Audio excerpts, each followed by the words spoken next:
Have you ever wondered if you could shift higher or know what our rev limiter or peak shift points really are on this car?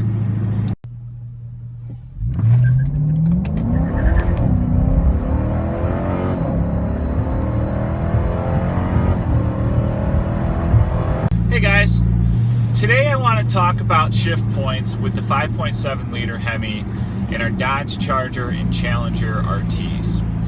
So the standard shift point, maximum shift point during wide open throttle is 5,450 RPMs.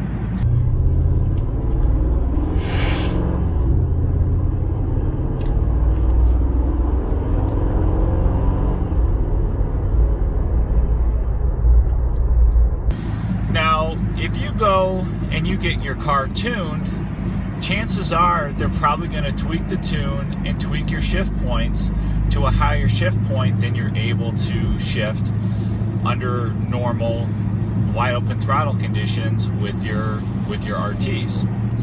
So, have you ever wondered if you could shift higher or know what our rev limiter or peak shift points really are on this car?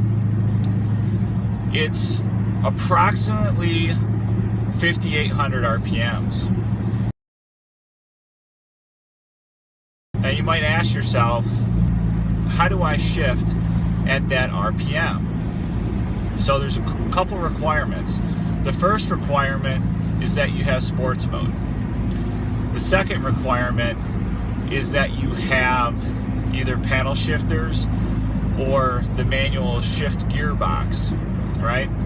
So if you put your car into sports mode and you use the paddle shifters or the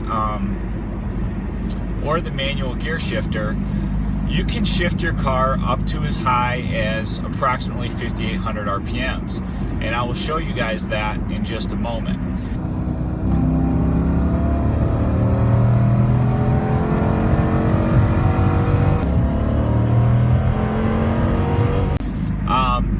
So where this comes into play, or where this is most effective, is with the NAG1 transmission, with the 5-speed transmission, so the 2014 or prior RTs. So when I would go to the drag strip, I would find that I would achieve my best ETs and top speed if I shifted manually and as high as I could without hitting the rev limiter.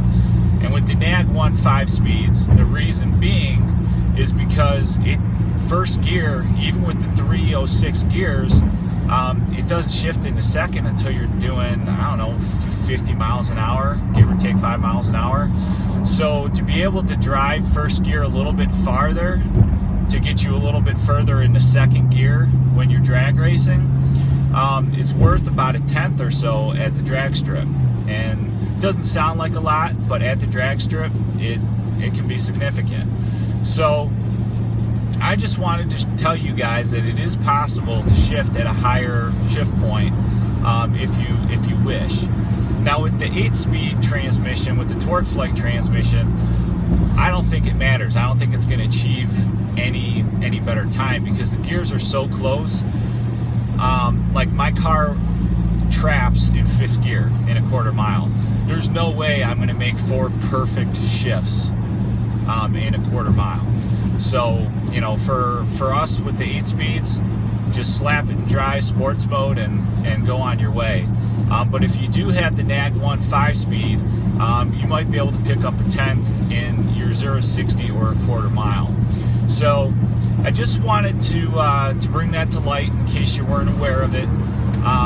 And that's all I want to talk about today, guys. So hope you guys liked it, got something out of it.